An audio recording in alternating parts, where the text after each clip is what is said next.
राम हरे राम राम हरे हरे।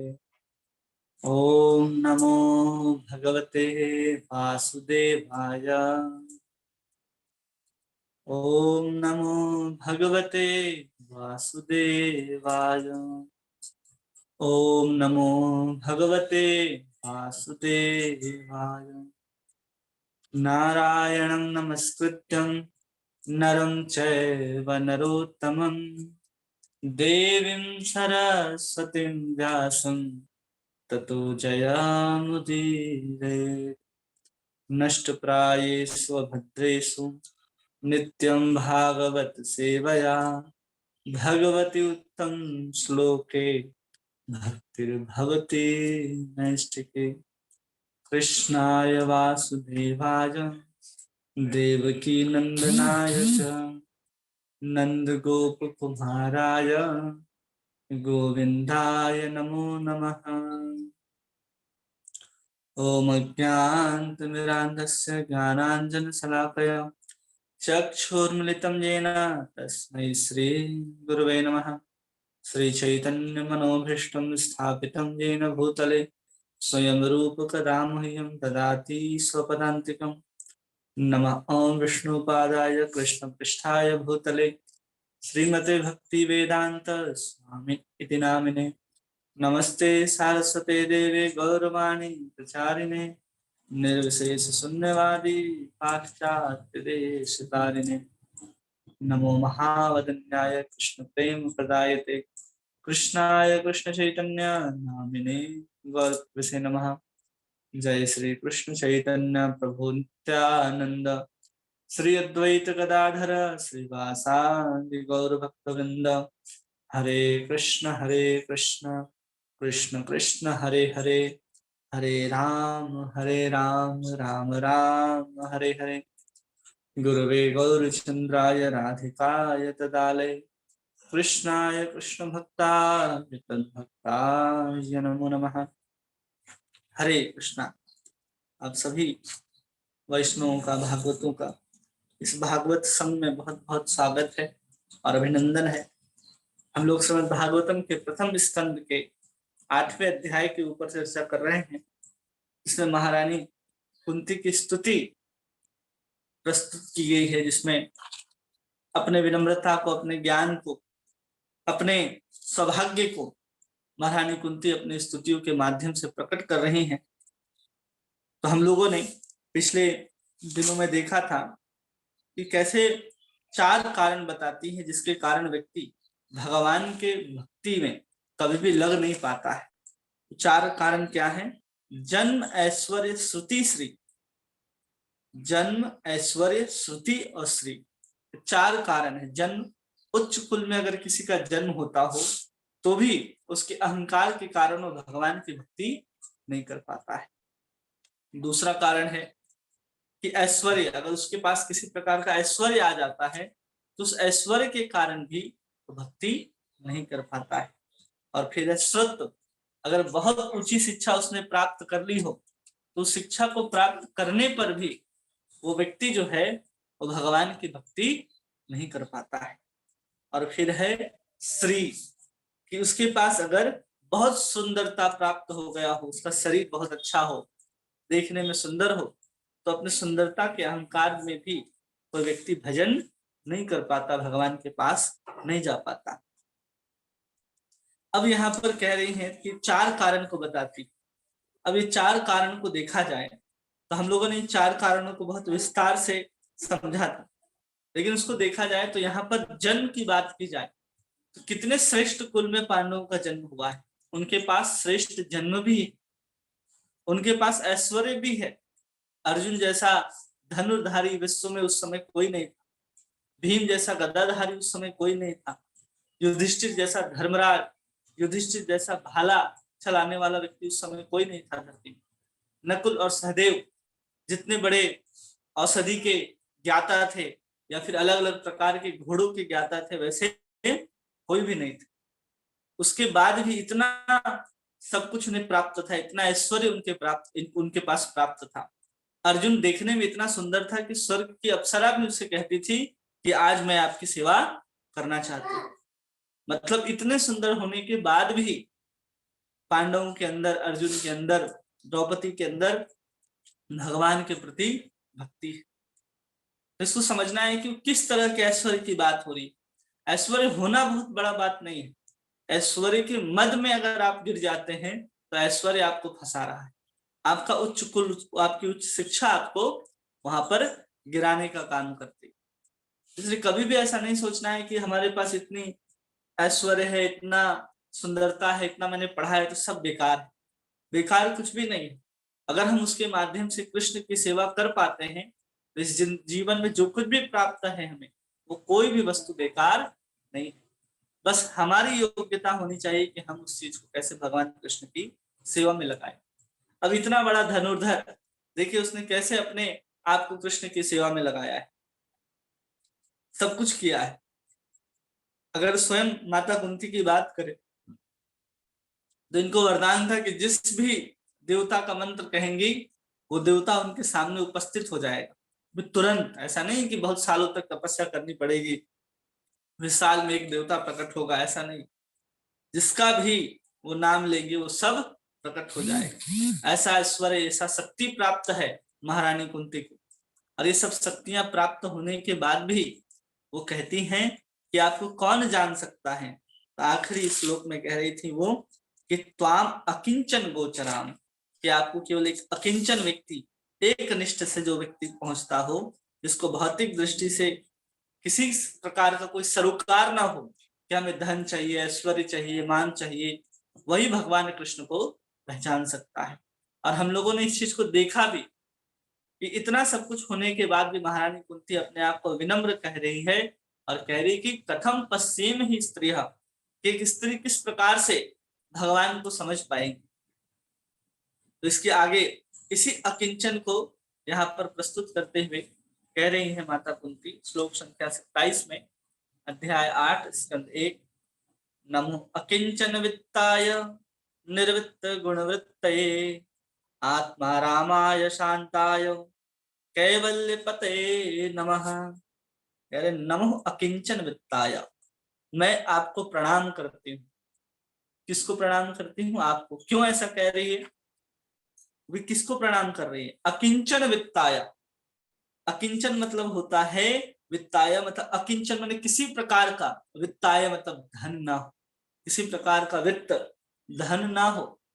यहाँ तक कि ये 4 प्रकार के जो हम लोगों ने पढ़े, संपत्ति, शिक्षा, उच्च कुल, ये भी ना हो। यहाँ तक कि बिल्कुल और बिल्कुल निर्धन, उसको प्रणाम कर रहे हैं कि आप अकिंचन के वित्ताय हैं। मतलब जिसके पास कुछ भी नहीं, उसके एकमात्र धन कौन हो? आप हो। इसका मतलब ये है। ऐसा नहीं कि जो एकदम गरीब हैं वो बहुत श्रेष्ठ हैं। श्रेष्ठता तो देखी जा सकती है। जिसके पास धन नहीं है, ऐश्वर्य नहीं है, उच्च शिक्षा नहीं है, वो भगवान की भक्ति में तुरंत आते हैं। उनको थोड़ा सा भी अगर समझाया जाए कि भगवान की भक्ति कैसे करनी चाहिए, भगवान कौन है, तो नहीं संकल्प विकल्प करते हैं अपनी शिक्षा के आधार पर कि आप जो कह रहे हैं वो गलत है या सही है, भगवान ऐसे कैसे हो सकते हैं, भगवान निराकार है, वो साकार कैसे हो सकते हैं। जो प्रश्न आते हैं ये पढ़े लिखे मूर्खों के अंदर आते हैं। जो समझदार होते हैं वो ऐसा प्रश्न नहीं पूछते, उनको शास्त्र के ऊपर विश्वास होता है। जिनको शास्त्र के ऊपर विश्वास होता है वो तुरंत भगवान की भक्ति में आ जाते हैं।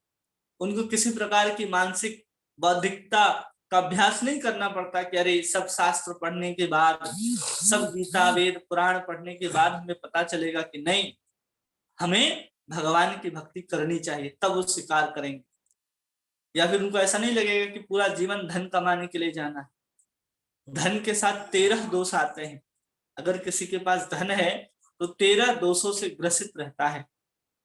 इसलिए जो गरीब होते हैं उसके अंदर धन प्राप्त करने की तृष्णा तो जरूर होती है कि हमें भी धन प्राप्त करना है, लेकिन जैसे जिनके पास पैसा होता है उनके जैसा उस धन को और बढ़ाने की और उसको संजो करके रखने की जो चिंता होती है उससे मुक्त होते हैं जिनके पास धन नहीं होता।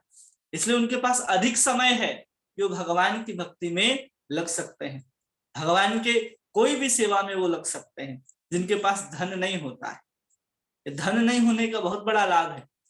इसलिए जितने भी बड़े बड़े भक्त हुए हैं उन सब में ज्यादातर को देखेंगे जिनके पास धन नहीं हुआ, क्योंकि धन होने से, धन को संजो करके रखने से, धन को बचा करके रखने की चिंता हमारे अंदर होती है, जिसके कारण हम भगवान का चिंतन नहीं कर पाते। अगर आप तुलसीदास जी को देखें, कबीरदास जी को देखें, रौदास जी को देखें, रहीमदास जी को देखें, इन सब के पास देखेंगे तो धन नहीं मिलेगा, ये सब गरीब हैं। सुदामा को देखेंगे तो देखिए उनके पास तो एक वक्त खाने के लिए भी भोजन नहीं, उसके बाद भी भगवान के इतने बड़े भक्त हैं, क्योंकि उनके पास इन सब बातों के लिए समय नहीं है, अवसर नहीं है कि वो धन को इकट्ठा करेंगे और धन को कैसे बचा करके रखना है, समेट करके रखना है, इसके विषय में चिंतन करेंगे। इसलिए यहाँ पर कहा जा रहा है अकिंचन वित्ताय, कि जिनके पास कोई धन नहीं है उसके धन आप हो। ऐसा नहीं है अब कहा जाए कि हमारे पास करोड़ों रुपए हैं तो हम भगवान के अकिंचन वित्ताय बनेंगे कि नहीं, हमारे लिए भगवान धन बनेंगे कि नहीं? हाँ बनेंगे। जो एकदम गरीब है उसके लिए ही भगवान बनेंगे तो ऐसा नहीं है। जब तक उसके अंदर क्या नहीं होना चाहिए, भक्ति नहीं होगा, तब तक वो अकिंचन वित्ताय नहीं बन सकता।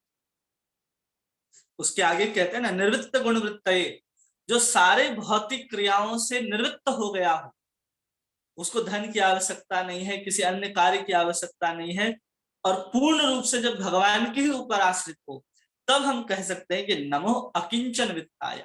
ऐसा नहीं कि हम चलो सब पैसे दान कर देते हैं और गरीब हो जाते हैं और फिर हम कहेंगे कि हमारे भगवान है, हमारी संपत्ति भगवान है, अकिंचन वित्ताय बन गए। ऐसा नहीं, कि आपको सारे भौतिक क्रियाओं से जब निवृत्त होते हैं, भगवान के ऊपर आप पूरे आश्रित होते हैं, तब जाकर के यहाँ पर कहा जा रहा है नमो अकिंचन वित्ताय।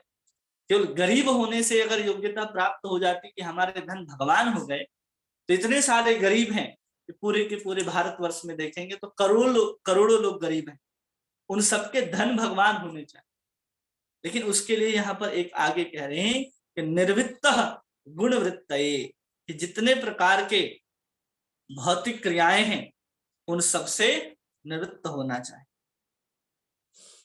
तब जाकर के उसको हम लोग कह सकते हैं भगवान कि हाँ इसके अकिंचन वित्ताय, इनके भगवान ही एकमात्र इनके धन है। अब वहां पर सुदामा को देखिए, सुदामा चरित्र अगर भागवत में पढ़ते हैं आप लोग, सुनते हैं, तो वहां पर एक गरीब ब्राह्मण ऐसा व्यक्ति है जिसके घर भोजन करने के लिए भी नहीं है, उसके छोटे छोटे बच्चे हैं, लेकिन फिर भी उसके भगवान के ऊपर जो आश्रितता है उसके कारण अकिंचन वित्ताय कह सकते हैं कि हाँ उनके एकमात्र धन भगवान। इसलिए जब सुदामा पहुंचते हैं तो बिना मांगे उनको तीनों लोक के ऐश्वर्य के बराबर संपत्ति सुदामा को प्राप्त होती। इसलिए केवल गरीब नहीं होना है, आश्रित भी होना है। सब धन संपत्ति रहते हुए भी हम अकिंचन वित्ताय हो सकते हैं। यहाँ तो हम लोग छोड़ करके उदाहरण देख रहे हैं। अब बड़े बड़े राजा महाराजाओं को देखिए, राजा परीक्षित को देखिए, वो सब छोड़ करके गंगा के किनारे बैठे हैं, तब उनको अकिंचन वित्ताय कहा जा सकता है, उनके लिए भगवान आए हैं। अब जो छोड़ करके नहीं बैठे हैं, जैसे राजा अम्बरीश, भागवत के अंदर उन्होंने कोई भी वस्तु का परित्याग नहीं किया, बल्कि हर एक वस्तु को भगवान की सेवा में नियोजित किया है। अब सब कुछ भगवान की सेवा में लगा देना, उसके बाद अपने आप को कहना किंचन वित्ताय, ये भी संभव है। लेकिन हम कहेंगे कि नहीं, हमारे पास सब है, मान प्रतिष्ठा ऐश्वर्य सब कुछ है, और उसके बाद भी हम लोग क्या है कि अपने गुण के अनुसार भौतिक कार्यों में लगे हुए, उसके बाद हम नहीं कह सकते कि हम राजा अम्बरीश की तरह इस राज्य ऐश्वर्य को भोगते हुए भी भगवान के बहुत सुंदर भक्त हो सकते हैं। केवल और केवल अपने अंदर जो योग्यता है, हृदय जो है, इन धन संपत्ति से खाली होना चाहिए, ऐश्वर्य से खाली होना चाहिए। हम क्या करते हैं, बाहर के संपत्ति को, बाहर के घर को, धन को, एक घर के अंदर तिजोरी होता है उसमें बंद करके रखते हैं, लेकिन उसमें रखने के साथ साथ अपने हृदय में भी हम एक तिजोरी बना लेते हैं, और उस धन को उस बाहरी तिजोरी के अलावा हम अपने हृदय में भी रख लेते हैं। चाहे वो मान का गर्व हो, धन का गर्व हो, ऐश्वर्य का गर्व हो, या सुंदरता का गर्व हो, इन सब को हम अपने हृदय में धारण कर लेते हैं। जो जहां की वस्तु है उसको वहीं छोड़ दिया जाए। सुंदरता अगर शरीर की वस्तु है तो शरीर तक ही सीमित रहना चाहिए, क्योंकि हमें पता होना चाहिए कि हम शरीर नहीं है, ये शरीर आज सुंदर दिख रहा है और कल ऋण शृण हो जाएगा, और एक दिन बाद उसको लोग छूना देखना पसंद नहीं करेंगे, उस अवस्था में प्राप्त हो जाए। तो अहंकार भी आपका बहुत दिन तक टिकने वाला नहीं है। जिस ऐश्वर्य की आप बात कर रहे हैं, वो ऐश्वर्य भी एक बार है एक बार नहीं है, आता और जाता रहता है। जिस जन्म की आप बात कर रहे हैं, उच्च ब्राह्मण कुल की जन्म की बात करते हैं कि हम इतने बड़े उच्च कुल में जन्म लिए हैं, वो भी आज की तारीख में देखा जाए तो कितने उसके दुष्परिणाम निकल करके आते हैं। कोई इस तरह का ऐश्वर्य में, इस तरह के मद में अगर जीता है तो क्या कर पाता है? कुछ भी नहीं कर पाता। तो आपके उच्च कुल में जन्म लेने की भी कोई योग्यता साबित नहीं होती। अब उच्च कुल की शिक्षा की बात की जाए, उच्च कुल की शिक्षा क्या समझते हैं हम लोग? कि हम लोग भौतिक जो शिक्षा प्राप्त करते हैं उसी को उच्च शिक्षा समझते हैं। वास्तव में भौतिक शिक्षा जो हमने प्राप्त की है, उन सबको अध्ययन करके हम भगवान को समझ नहीं सकते। भगवान को समझने के लिए हमको पराविद्या की आवश्यकता पड़ती है, अपराविद्या की आवश्यकता नहीं है। और पराविद्या कहाँ से आएगा? जब हम गीता, भागवत, रामायण पढ़ेंगे, किसी साधु के पास जाएंगे, संग करेंगे, उनसे श्रवण करेंगे, वहां से जो ज्ञान प्राप्त होगा, वहां से जो हम विद्या अर्जित करेंगे, वही विद्या हमारे लिए पराविद्या होगी। नहीं तो सब की सब अपराविद्या होंगी जिनका कोई लाभ नहीं। इसलिए कहा जाता है ना कि दोनों ज्ञान होना चाहिए, लेकिन हम लोग सिर्फ एक ही अविद्या के ज्ञान को अर्जित करते हैं। अविद्या भी एक प्रकार का ज्ञान है, अगर तत्व की दृष्टि से देखें तो अविद्या भी एक प्रकार का ज्ञान ही, लेकिन उस ज्ञान के माध्यम से संसार में आप फंस सकते हैं, संसार में अपने आप को व्यवहारिक रूप से श्रेष्ठ बना सकते हैं। लेकिन भगवान के शरणों में जाने के लिए आपको विद्या रूपी ज्ञान की आवश्यकता हो, तब जाकर के आप भगवान के शरण में शरणागत हो सकते हैं, अन्यथा हम कभी भी भगवान के शरण में शरणागत नहीं हो सकते। इसलिए अपने ज्ञान को हमको बार बार देखना चाहिए। भक्ति विनोद ठाकुर तो कहते हैं कि जो भौतिक विद्या में आगे बढ़ता जाएगा वो उतना बड़ा गधा बनता जाएगा। एक भजन में लिखते हैं भक्ति विनोद ठाकुर कि जो जितना भौतिक ज्ञान को अर्जित करेगा उतना बड़ा गधा हो, स्पष्ट रूप से उन्होंने लिखा। इसलिए जितने भी बड़े बड़े विद्वान हुए जो पढ़े लिखे हैं और फिर भी भगवान की भक्ति कर रहे हैं, तो उन्होंने सारे अपने अविद्याओं को विद्या के साथ मिला करके भगवान की सेवा में समर्पित कर दिया है। सिद्धांत सरस्वती ठाकुर को देखेंगे तो इतने बड़े विद्वान, अपने बहुत कम उम्र में भी उन्होंने सूर्य सिद्धांत को लिख दिया।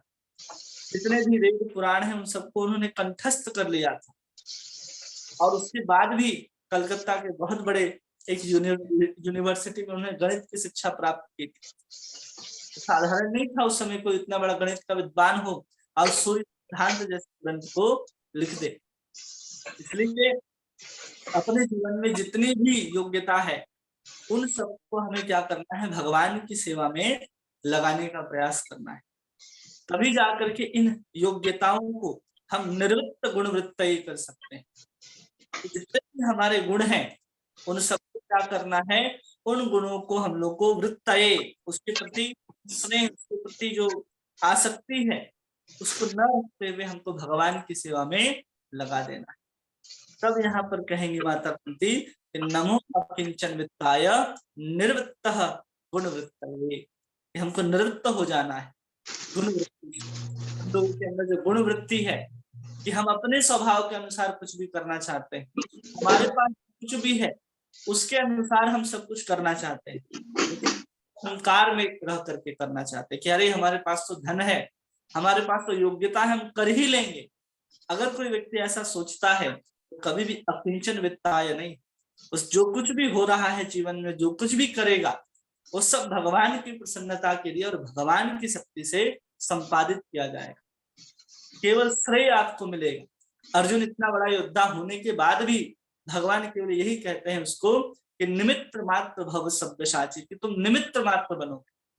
तुम ऐसा नहीं है कि तुमने ही सारे के सारे जितने भी योद्धा यहाँ पर खड़े थे तुमने उनको मारा है, बल्कि ये सब पहले से मारे जा चुके हैं।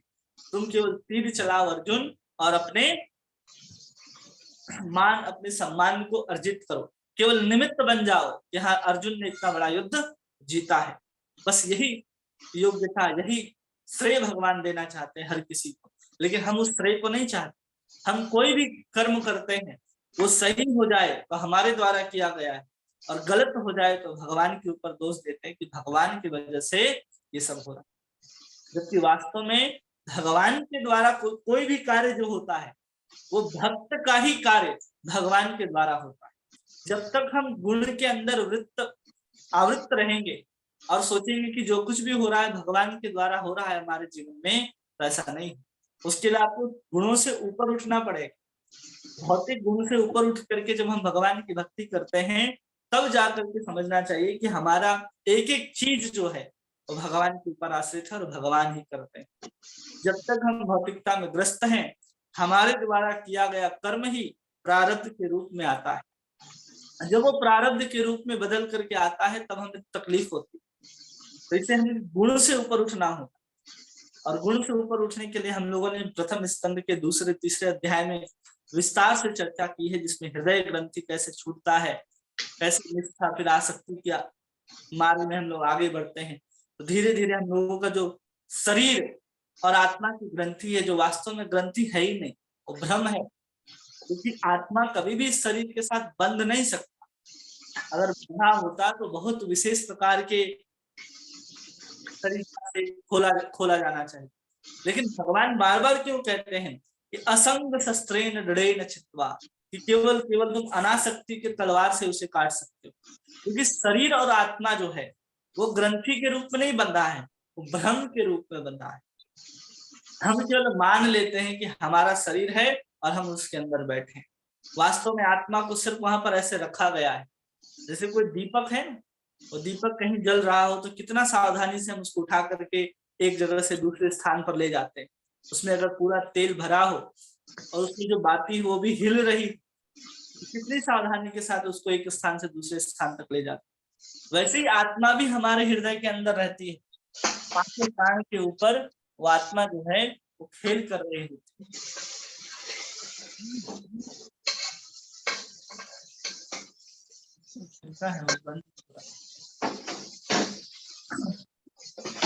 हम बता रहे थे कि जो शरीर और आत्मा का जो ग्रंथि है वो केवल भ्रम है, कि हम ये शरीर है मान लेने के कारण हम यहाँ पर फंसे हुए हैं। वास्तव में देखा जाए कि हम लोग किसी प्रकार से भ्रमित, किसी प्रकार से हम लोग इस शरीर में बंधे हुए नहीं है। केवल हम लोग मान करके रखते हैं, जो भी शरीर से संबंधित सुख दुख आते हैं उन सबको हम लोग क्या मानने लगते हैं कि हमारा है। आत्मा सोचता है कि सब हमारा है, सब कुछ हमारे द्वारा किया जा रहा है, और जो कुछ भी शरीर भोगता है, मन भोगता है, उसको आत्मा समझने लगता है कि हाँ हम भोग रहे हैं। जबकि आत्मा कभी भी इस शरीर के साथ बंध नहीं सकता, वो तो चेतन वस्तु है, दिव्य है। वो केवल क्या है, एक भ्रम है। और उस भ्रम से केवल ऐसे ही निकल सकते हैं कि जब हमें ज्ञान होगा धीरे धीरे, जब हम भक्ति के मार्ग में आगे बढ़ते जाएंगे तो हमें इस भ्रम से हम दूर होते जाएंगे कि हम ये शरीर हैं या हम इस शरीर में बंधे हुए हैं। केवल भ्रम है, ये बहुत बड़ा भ्रम है कि हम लोग इस शरीर के अंदर बंधे हैं। केवल और केवल आत्मा अपने आप को ऐसा सोच रही है कि हमें चाहिए, क्योंकि इस शरीर के बिना आत्मा कार्य नहीं कर सकती। मृत व्यक्ति को जल्दी से जल्दी हम लोग शमशान में ले जाकर उसके शरीर को नष्ट करते हैं, क्योंकि बार बार आत्मा जो है उसके अंदर प्रवेश करने का प्रयास करती है। बार बार आत्मा चाहती है कि हमें वो शरीर प्राप्त हो। इसलिए अब गुण से बाहर निकालना है तो धीरे धीरे हमें कहाँ तक पहुंचना होगा, भगवान की भक्ति करते करते उस सतो गुण से भी पार करना होगा। हम लोग कृष्ण की कथा सुनते हैं, कृष्ण का नाम लेते हैं, तो हम लोग वास्तव में सतोगुणी हैं। लेकिन हम जब नाम जप करते हैं, कृष्ण की सेवा करते हैं, तो हम किस मानसिकता के साथ करते हैं उसके ऊपर गुण का निर्धारण होता है। अगर हम भगवान की भक्ति भगवान की प्रसन्नता करने के लिए कर रहे हैं तो हम तीनों गुणों से ऊपर है। लेकिन वही हम केवल कर्तव्य समझ करके कर रहे हैं तो सतोगुण में, और केवल हमें कुछ वासना है, लालसा है कि सेवा करके हमें ये चाहिए, तो हम रजोगुण में। और अगर हम कुछ भी नहीं चाहिए लेकिन हम एक आवृत्त व्यक्ति प्रमादवश अगर किसी कार्य को कर रहा होता है तो किस प्रकार की भक्ति करता है, नाम लेता है, वो तमोगुण भक्ति।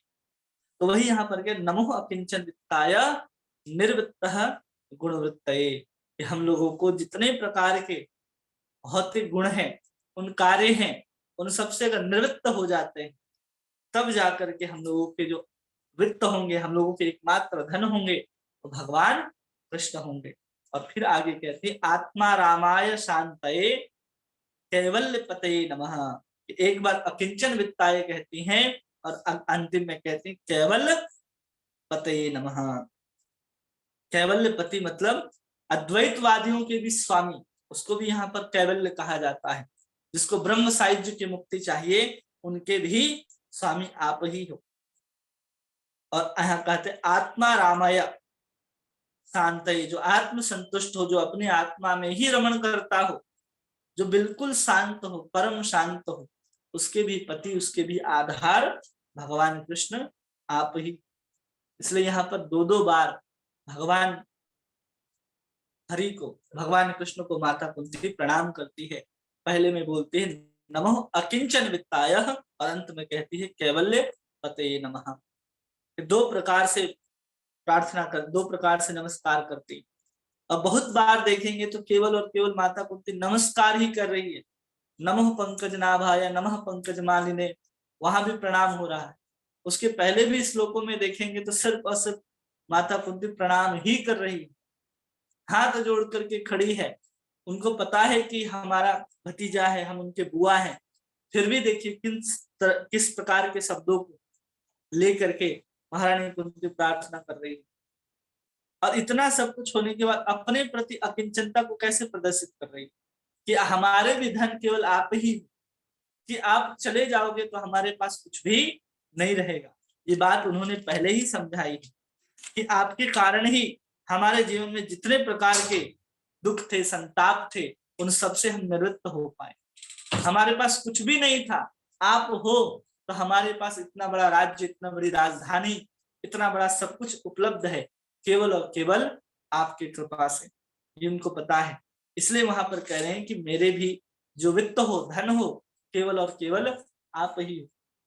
महारानी कुंती के जीवन में देखिए इतना दुख संताप आने के बाद, इतने वर्षों की तपस्या के बाद, जंगलों में अपने 5 पुत्रों को पालना, फिर उनको बड़ा होना, और उसके बाद भी महल में आने के बाद प्रतिक्षण मृत्यु का भय, और पुनः उनको वनवास जाना, वनवास के कष्टों को फिर से भोगना, ये सब कुछ उनके पुत्रों ने झेला है। उसके बाद जाकर के जब सब कुछ प्राप्त हो रहा है, तो भगवान कह रहे कि अब हम चले जाते हैं, अब हम द्वारिका जाते हैं। इसलिए यहाँ पर कह रही है माता कुंती कि नमो अकिंचन वित्ताय, कि आप ही हमारे धन हो। इतना बड़ा ऐश्वर्य, इतना बड़ा महल जो आप देख रहे हैं, ये आप हो, आपकी कृपा से ही मिला है, आपकी कृपा से ही हमें प्राप्त हुआ है। अगर आप चले जाओगे तो हमारा पूरा का पूरा धन, पूरी की पूरी संपत्ति चली जाएगी। इसलिए महारानी कुंती भगवान कृष्ण को रोकने के लिए इन सब प्रार्थनाओं को, इन शब्दों को कह रही है कि आप यहाँ पर रुक जाइए, आप यहाँ पर से वापस मत जाइए। और आत्मा रामाय, कि जो लोग अपने आत्मा में ही रमण करते हैं, जो लोग इस शरीर से परे हो गए, ब्रह्मभूत प्रसन्नात्मा न सोचती न कांक्षति समः सर्वेषु भूतेषु मद्भक्तिं लभते पराम। जो ब्रह्मभूत अवस्था में हो जाते हैं, वही ब्रह्मभूत की अवस्था वाले जो लोग हैं, उसी को यहाँ पर आत्मा राम कहा जाता है। जो लोग आत्मा में ही निरंतर रमण करते रहते हैं, और आत्मा में रमण करने के कारण उनको किसी प्रकार से कोई तकलीफ, कोई परेशानी नहीं होती, इसलिए उनको कहा जाता है शांतये, जो परम शांत है। कैवल्य पते नमः, परम शांत व्यक्ति होते हैं, अद्वैतवादी होते हैं, उनके भी पति आप ही हो। प्रभुपाद अनुवाद में लिखते हैं कि मैं आपको नमस्कार करती हूँ जो निर्धनों के धन है। आपको प्रकृति के भौतिक गुणों की क्रियाओं, प्रतिक्रियाओं से कोई सरोकार नहीं है। आप संतुष्ट, अतएव आप परम शांत तथा अद्वैतवादियों के स्वामी कैवल्यपति हैं। अब यहाँ पर कह रहे हैं प्रभुपाद कि मैं आपको नमस्कार करती हूँ कि आप निर्धनों के धन हैं, और आपको प्रकृति या भौतिक गुणों की क्रियाओं के प्रति कोई सरोकार नहीं। भगवान के भी गुण को भी यहाँ कह रहे हैं कि भगवान जो है प्रकृति के जितने भी गुण हैं उन सबसे निवृत्त रहते हैं भगवान, उनको को भी कोई लेना देना नहीं है। इसलिए यहाँ पर कह रहे हैं आत्मा रामाय शांतये कैवल्य पते नमः, कि जो आत्मा राम व्यक्ति होते हैं, जो मुनिजन होते हैं, उनके भी मात्र स्वामी आप हो। केवल गरीब होना, केवल भगवान को स्वीकार करना नहीं, जो आत्मा राम है, जो अपने आप को ब्रह्मभूत की अवस्था तक ले गए हैं, उनके भी एकमात्र स्वामी आप ही।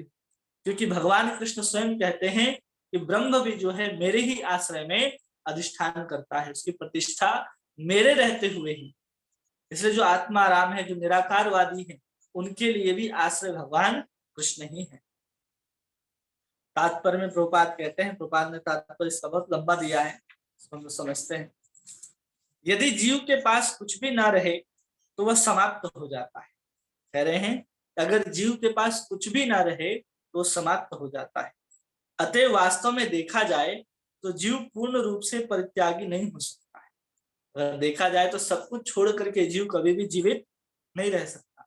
वो भोजन नहीं छोड़ सकता, वस्त्र नहीं छोड़ सकता, ये दो वस्तु तो चाहिए ही चाहिए। चलो वस्त्र भी छोड़ दे, लेकिन भोजन तो उसको जीवित रहने के लिए चाहिए ही चाहिए।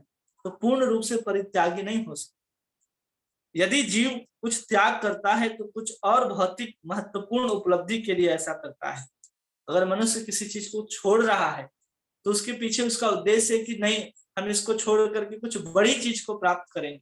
इसलिए वो छोटे चीजों को छोड़ करके त्याग करने का बहाना बनाता है, उसको और बड़े वस्तु चाहिए। प्रभुपाद उदाहरण दे रहे हैं कि जो कुछ एक विद्यार्थी अपने बाल्यकाल की चपलता का त्याग श्रेष्ठ शिक्षा प्राप्त करने हेतु करता है। कि बहुत चंचल जो व्यक्ति हो, जो बचपन में पढ़ता लिखता ना हो, लेकिन जैसे ही उसको समझदारी थोड़ी सी भी आती है तो उसको समझ आता है कि अगर हम इसी तरह घूमते रहें, इसी तरह खेलते रहें, तो जो कुछ भी हमें शिक्षा का अर्जन करना है, शिक्षा के माध्यम से जो भी हमें लाभ मिलने वाले हैं, वो हमें प्राप्त नहीं होंगे। इसलिए वो छोटा सा बालक अपनी चपलता को इसलिए त्याग कर दिया क्योंकि उसको शिक्षा प्राप्त करनी। एक सेवक अधिक अच्छी नौकरी पाने हेतु नौकरी छोड़ता है। किसी को एक स्थान पर जो सैलरी प्राप्त हो रही है उससे अधिक अगर कहीं प्राप्त हो जाए तो यहाँ की नौकरी को छोड़ करके वो दूसरी जगह नौकरी को करना आरंभ करता है। इस प्रकार एक भक्त इस भौतिक जगत का परित्याग व्यर्थ ही नहीं करता, अपितु कुछ वास्तविक आध्यात्मिक उपलब्धि के लिए करता है। भक्त भी अगर त्याग करता है तो किसके लिए त्याग करता है? कि भौतिक संपत्ति का, भौतिक ऐश्वर्य का, भौतिक सुख सुविधाओं को छोड़ता है कि हमें आध्यात्मिक सुख सुविधाएं प्राप्त होंगी। प्रभुपाद उदाहरण देते हैं, रूप गोस्वामी, सनातन गोस्वामी, रघुनाथ दास गोस्वामी इत्यादि ने भगवान की सेवा के लिए सांसारिक ऐश्वर्य का परित्याग। अब रूप गोस्वामी, सनातन गोस्वामी प्रधानमंत्री और वित्त मंत्री के पद पर थे उस समय। रघुनाथ दास गोस्वामी का बहुत बड़ा उस समय पूरी गांव की गांव जागीरदारी चलती थी। इतना बड़ा ऐश्वर्य, इतना सब कुछ होने के बाद इन लोगों ने इस संसारिक ऐश्वर्य का परित्याग किया है। क्यों किया है? केवल और केवल भगवान की सेवा के लिए। तो हमें छोटी चीज को भगवान की सेवा या बड़ी चीज के लिए हम छोड़ सकते हैं, लेकिन हम क्या करते हैं? हम बड़ी चीज को छोड़ करके बैठे हैं छोटी चीज प्राप्त करने। हम इतने बड़े त्यागी हैं कि हम लोगों ने भगवान को ही त्याग दिया, जबकि त्यागना भगवान के लिए सब कुछ है। तो इतना बड़ा त्यागी नहीं होना है, छोटा ही त्यागी होना है। संसार को त्यागना है और भगवान को पकड़ना। इसलिए यहाँ पर इस बात को सीधे रूप से समझा रहे प्रभुपाद कि हमें भगवान की सेवा के लिए भौतिक ऐश्वर्यों का परित्याग कर देना चाहिए। वही कह रहे, दोनों गोस्वामी बंगाल सरकार के मंत्री थे। रघुनाथ दास गोस्वामी अपने समय के बहुत बड़े जमींदार थे, लेकिन उन्होंने अपना सर्वस्व त्याग दिया जिससे उन्हें इससे श्रेष्ठ उपलब्धि हो सके।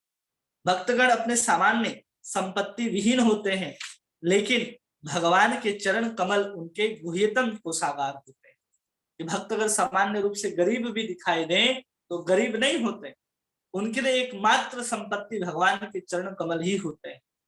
वही उनके हृदय में आश्रित रहते हैं, उनके ही आश्रय में भक्त रहते हैं। उनको धन का आश्रय नहीं रहता कि अरे हमारे पास इतना धन है, हम कहीं भी जा सकते हैं, कुछ भी कर सकते हैं। जिसके पास धन होता है ना, वैसे ही सोचता है कि हम कहीं भी जा सकते हैं, घर खरीद सकते हैं, रह सकते हैं, कहीं आने जाने में कोई समस्या नहीं होगी, कैसे भी आ जा सकते हैं। ये धन के आश्रय होने के कारण हमारे अंदर ये बुद्धि आती है। जब हम भगवान के आश्रय हो जाएंगे तो सब कुछ कैसे भी चले आप वहां पर संतुष्ट रहेंगे।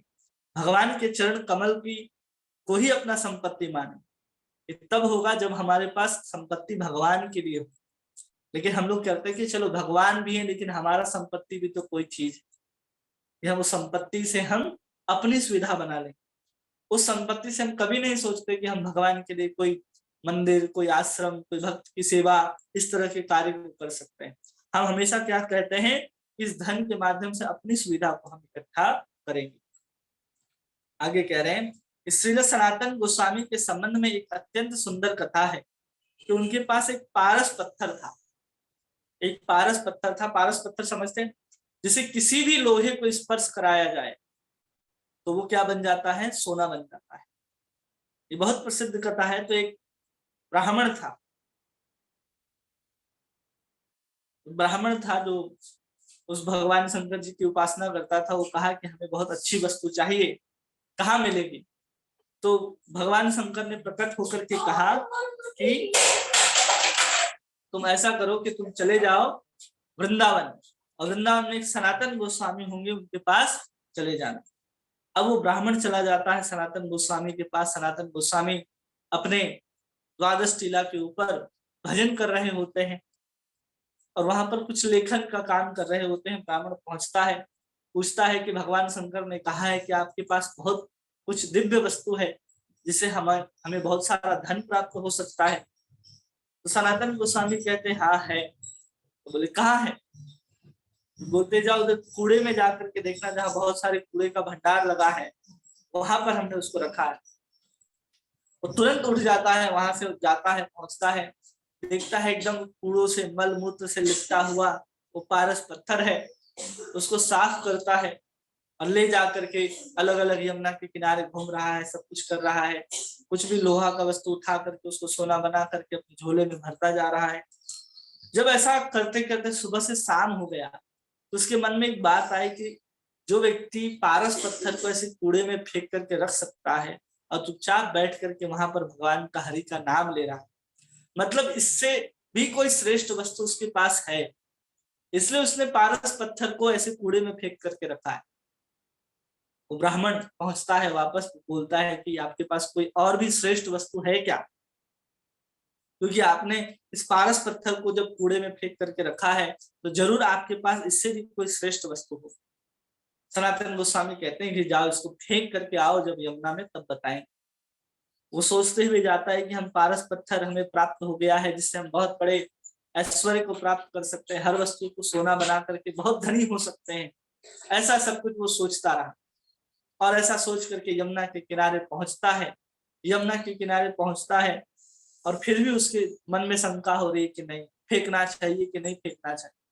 लेकिन फिर भी उसको लगता है कि कोई तो संपत्ति है और स्वामी जी ने कहा है कि जब फेंक करके आओगे तो वस्तु देंगे। इसलिए वो पारस पत्थर को यमुना में फेंक देता है। वापस सनातन गोस्वामी के पास आता है और सनातन गोस्वामी से पूछते हैं कि बताओ कि क्या है वो आपके पास जो आप हमें देना चाहते थे। तो सनातन गोस्वामी उसको और करीब लेकर के आते हैं, उसके कान में कहते हैं हरे कृष्णा कृष्ण कृष्णा हरे हरे, हरे राम राम राम हरे हरे। जैसे ही इस बात को सुनता है तो बहुत आश्चर्य करता है कि पारस पत्थर फेंकवा दिया इन्होंने और सिर्फ हरिनाम को, ये भगवान के नाम को ही हमें बार बार सुना रहे हैं और कह रहे हैं यही इससे बड़ा धन है। कुछ समय के बाद जब 2-3 बार इस महामंत्र को बैठ करके सनातन गोस्वामी के मुख से सुनता है, उसके हृदय में बात समझ में आ जाती है कि वास्तविक संपत्ति क्या है हमारे लिए, भगवान श्री कृष्ण का नाम ही। हम भगवान के आश्रय नहीं हो सकते, नाम के तो आश्रय हो सकते हैं। हम भगवान के शरणागत होने में बहुत समय है, शरणागति आखिरी में होती है, लेकिन मन से हम शरणागत तो हो सकते हैं। कृष्ण के नाम के प्रति हम शरणागत हो सकते हैं, जो बहुत ही सहज है और सरल है। इसमें कुछ नहीं करना है, केवल श्रद्धा पूर्वक भगवान हरि का नाम जपना है। इसमें भगवान की भी आवश्यकता नहीं। सनातन गोस्वामी जब वहां पर भजन करते थे तो बार बार भगवान कृष्ण आते थे, कभी बांसुरी बजाते हुए आ जाते थे, कभी पायल छनकाते हुए आ जाते थे। और सनातन गोस्वामी लाठी लेकर उनके पीछे दौड़ते थे कि हम नाम ले रहे हैं, तुम नाम लेने में डिस्टर्ब मत, तुमको बुलाया नहीं गया, इसलिए जब बुलाया जाए तब तुम यहाँ पर आना, नहीं तो चुपचाप मंदिर में बैठो और 56 भोग लग रहा है, मंदिर बन चुका है, वहां पर बैठो और हम भजन कुटीर में बैठ करके चुपचाप भजन करेंगे। आज भी आप जाएंगे सनातन गोस्वामी के उस द्वादश आदित्य टीला के ऊपर, तो भजन कुटीर मंदिर के बिल्कुल जब सीढ़ियों से चढ़ करके जाएंगे तो बाईं तरफ देखेंगे छोटा सा स्थान है और पूरा मंदिर बड़ा सा इधर बना हुआ है, जहां पर उनके आराध्य देव मदन मोहन जी विराजते थे। तो ऐसे भगवान के नाम के प्रति जो श्रद्धा है वो सनातन गोस्वामी से हम लोग सीख सकते हैं। सनातन गोस्वामी एक ग्रंथ के अपने मंगलाचरण में लिखते हैं कि आप इतनी कृपा कीजिए कि जो भी आपका नाम ग्रहण करता हो, कैसे भी नाम ग्रहण करता हो, आप उनको अपनी भक्ति अवश्य रूप से प्रदान कीजिए, अवश्य रूप से प्रदान कीजिए। केवल आप उनके जिह्वा के ऊपर उपस्थित होते रहते हैं तो उनके जीवन के जितने भी पाप संताप हैं वो सब से निवृत्त होकर के उनके हृदय में आपके प्रति एक विशुद्ध प्रेम की जागृति करें। आप ऐसा आशीर्वाद देते हैं ग्रंथ के मंगलाचरण में। इसलिए हमें श्रेष्ठ वस्तु प्राप्त करने के लिए पारस मणि को भी छोड़ना पड़ेगा, और हम लोगों ने नाम लेने का हम लोगों के पास जगह नहीं है, समय नहीं है। हमें लगता है कि हमारा धन, हमारी संपत्ति, ये सब कुछ हमारे लिए ही, जबकि नाम जो है वो उसको हम लोग तुच्छ वस्तु समझते हैं। इसको यहाँ प्रभुपाद कह रहे हैं कि उदाहरण सबके लिए प्रस्तुत किया क्योंकि हमने वैसे ही आध्यात्मिक दृष्टि नहीं है, यद्यपि वे स्वयं प्रत्येक वस्तु को आध्यात्मिक रूप से देखने में सक्षम है। हमें आध्यात्मिक रूप से देखने में सक्षम नहीं है कि हम किस चीज को छोड़ रहे हैं, किस चीज को पकड़ रहे हैं। लेकिन जब कोई साधु, कोई शास्त्र हमें कहता है कि भौतिक ऐश्वर्य को छोड़ना है भगवान के लिए, तो हमें छोड़ देना चाहिए। वही व्यक्ति, वो ब्राह्मण को जब महामंत्र प्राप्त हो गया, वो नाम लेते हुए जब यमुना के किनारे विचरता रहा तो यमुना का एक एक रेत उसको हीरे और सोने की तरह दिखाई दे रहे थे। जो यमुना के अंदर प्रवेश करता है स्नान करने के लिए, तो यमुना के अंदर जो पत्थर दिखाई दिए वो सब के सब पारस पत्थर, सब के सब, एक भी नहीं, वो फेंका तो छोड़ दीजिए, जितने भी पत्थर यमुना के अंदर उसको दिख रहे थे सब पारस पत्थर ही थे। ऐसा दृष्टि प्राप्त होता है जब किसी साधु से, किसी सत्संग से, किसी शास्त्र से, हम भागवत आदि ग्रंथ से हम शिक्षा ग्रहण करके अपने जीवन में उतार करके उस ओर आगे बढ़ते हैं, तब जाकर के हम इस विधि को समझ सकते हैं और प्रत्येक वस्तु को आध्यात्मिक रूप में देखने में सक्षम हो सकते हैं। सनातन गोस्वामी की कृपा से अब इतना सुंदर उसे वृंदावन दिखाई दे रहा है। जो धन की इच्छा से आया था उसको परम धन प्राप्त हो गया। परम धन क्या है? परम धन केवल और केवल नाम है। नाम ही केवल हमारा एक सार है, बाकी सब बेकार है। हरि नाम ही सार है, बाकी सब बेकार है। हम पारस मणि के चक्कर में पारस मणि के साथ, पारस मणि से श्रेष्ठ जो वस्तु है हम उसको छोड़ रहे हैं। अपना जीवन भी वैसे ही है, जीवन में कभी भी हरि नाम को छोड़ना नहीं है। जीवन बीत जाएगा, यही नाम हमारे साथ रहेगा। जीवन में प्राप्त उपलब्ध जो ऐश्वर्य है, जो संपत्ति है, वो कुछ भी आपके साथ जाने वाला नहीं है। ये हरिनाम ही केवल आपके साथ जाएगा। इसलिए इसको देखते हुए, इस चीज को समझते हुए हमें नाम के ऊपर आश्रित होना है। चलो हम भगवान के ऊपर आश्रित नहीं हो सकते, प्रवृत्त निर्वृत्त गुणवृत्त नहीं हो सकते, हम भौतिक गुणों से परे नहीं हो सकते। हम भौतिकता में रहते हुए अगर हम निरंतर कृष्ण का नाम जपते हैं तो हम धीरे धीरे जितने भी भौतिक गुण हैं, कलमश है, उन सबसे निवृत्त होकर के भगवान हरि के शरण में जा सकते हैं। जो दृष्टि ब्राह्मण को प्राप्त हुई वो दृष्टि हमें भी प्राप्त होगी। प्रभुपाद अगले अनुच्छेद में कहते हैं कि भौतिक दृष्टि का विकास या भौतिक सभ्यता आध्यात्मिक उन्नति में एक बहुत बड़ी रुकावट है। क्या कह रहे हैं? भौतिक सृष्टि का विकास और भौतिक सभ्यता, ये दोनों क्या है? आध्यात्मिक उन्नति के लिए एक बहुत बड़ी रुकावट है। इसलिए आज के समय में भौतिकता इतना आगे बढ़ गया है कि लोगों को भक्ति करने का समय ही नहीं है। आज हम भौतिकता के रूप में देखेंगे कितने उन्नत हैं। 24 घंटे हमारे पास फोन उपलब्ध रहता है, उसमें सब कुछ, जो भी संसार की वस्तु चाहिए वो सब कुछ फोन के माध्यम से आप उपलब्ध करा सकते हैं। क्षण भर में आप अपने बात को, अपने संदेश को कहीं भी पहुंचा सकते हैं। घंटे भर में आप एक स्थान से दूसरे स्थान पर जा सकते हैं। इतनी भौतिकता की हमने उन्नति कर ली, लेकिन भगवान की भक्ति हमने छोड़ दी। और पुराने समय की बात देखें तो लोग बैलगाड़ी से जाया करते थे। कोई भी काम को करने में घंटों लगता था, एक स्थान से दूसरे स्थान में जाने में महीनों का समय लगाते थे, लेकिन फिर भी उनके पास भगवान की भक्ति करने के लिए समय होता था। और भगवान का नाम लेते हुए ही अपने बैलगाड़ी में बैठते थे और नाम जपते जपते स्थान को पहुंचते थे। जब उनके पास कुछ करने के लिए नहीं होता था तो रामायण महाभारत की कथाएं उस गांव के चौपाल में एक नीम के पेड़ में पेड़ के नीचे, पीपल के पेड़ के नीचे बैठ करके बच्चे से लेकर के बूढ़े तक उन कथाओं को, कहानियों को सुनते थे। उनके अंदर कृष्ण की भावना जो है पूर्ण रूप से आती थी। स्वाभाविक रूप से ऐसा वातावरण था। लेकिन जैसे जैसे हम लोगों ने भौतिकता के दृष्टि से प्रगति करने लग गए, हमारे गांव धीरे धीरे शहर में बदलते चले, शहर धीरे धीरे नगर में बदलते चले गए। हम पहले एक दूसरे को जानते थे।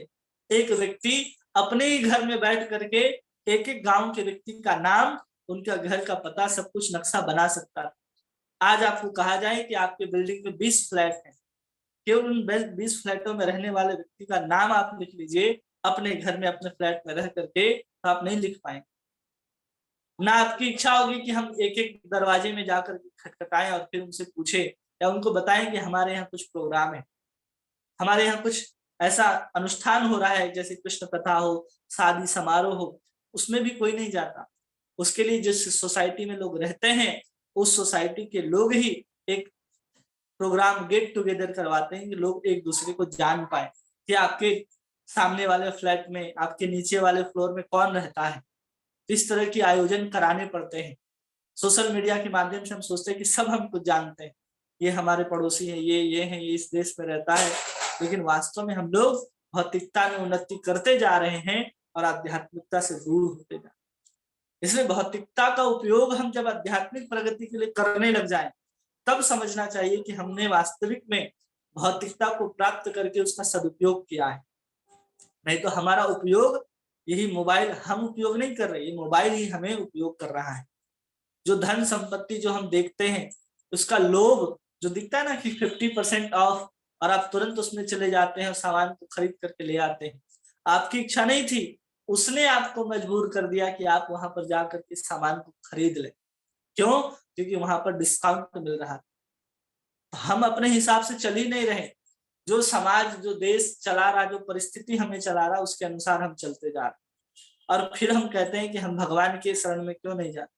हमें अपने आप के ऊपर नियंत्रण ही नहीं, हमें क्या पकड़ना है और क्या छोड़ना है हमें पता ही नहीं है। कोई कुछ भी पकड़ा दे रहा है, हम पकड़ ले रहे हैं। कुछ भी आता है आपके सामने, आप उसको पकड़ लेते हैं और उसी को आप श्रेष्ठ समझते रहते। तो हमें श्रेष्ठ वस्तु कैसे प्राप्त होगी? आप श्रेष्ठ वस्तु उसी को समझ रहे हैं जो आपको प्राप्त है। जैसे उसको पारस पत्थर प्राप्त होने के बाद उस ब्राह्मण को लग रहा था कि जो हमें प्राप्त है वही सबसे श्रेष्ठ है, लेकिन भगवान शंकर की कृपा थी उनके ऊपर और सनातन गोस्वामी का दर्शन उन्होंने किया था, इसलिए इस बात को समझ पाए कि इससे भी श्रेष्ठ वस्तु होगी उनके पास। ऐसे ही नहीं कोई इस सामान को कूड़े में फेंक करके रखता है, वैसे ही हमें भी समझना होगा। कितने बड़े बड़े जो ऋषि हैं, मुनि हैं, हमारे जो गोस्वामी गण हैं, अपने इतने बड़े बड़े पद को छोड़ करके भगवान की भक्ति में लगे हैं, तो ये श्रेष्ठ है। कोई भगवान की भक्ति को छोड़ करके कहे कि हम आज राजनीति में उतरते हैं, तो समझिए उसका पतन हो गया। एक अवस्था तक ठीक है कि उस चाहता है कि पूरे के पूरे देश, समाज बदले और सब भगवान की भक्त बने। उस उद्देश्य से कोई अगर राजनीति में जाता है तो बात समझ में आती है। लेकिन आज के समय में लोग अपने भक्ति को छोड़ देते हैं।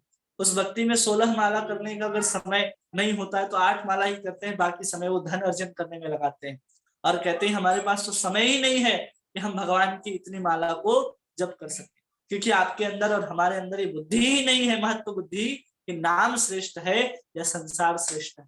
हम अभी भी इसी में उलझे हैं कि हमारे लिए संसार ही श्रेष्ठ है, संसार नहीं होगा तो हम क्या करेंगे। इस तरह की मानसिकता हमारे अंदर बनी है। जो चीज जितनी आवश्यकता है उतने रूप में हमें स्वीकार करना चाहिए, क्योंकि हम पूर्ण रूप से किसी चीज को छोड़ नहीं सकते। प्रभुपाद जी ने पहले ही लिखा, लेकिन हम उसको क्या करते रहते हैं, दिन रात बढ़ाने का प्रयास करते रहते हैं। ऐसे भौतिक विकास जीव को भौतिक शरीर के बंधन में उलझा देता है। इसके पश्चात अनेक भौतिक कष्ट आते रहते हैं।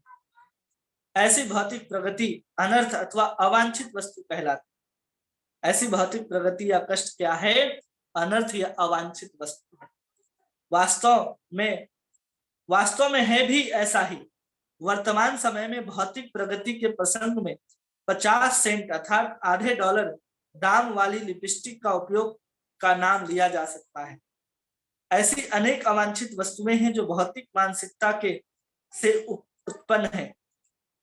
तो बात उदाहरण दे रहे हैं कि भौतिक प्रसंग में एक आधे डॉलर में प्राप्त होने वाली लिपस्टिक का प्रयोग का नाम लिया जा सकता है, क्योंकि जब प्रभुपाद इस तात्पर्य को लिख रहे उस समय 50 सेंट आधे डॉलर में लिपस्टिक मिलना मतलब बहुत महंगी वस्तु थी, जिसका कोई उपयोगिता नहीं था, लेकिन फिर भी लोग क्या कर रहे थे? उसका उपयोग कर रहे थे।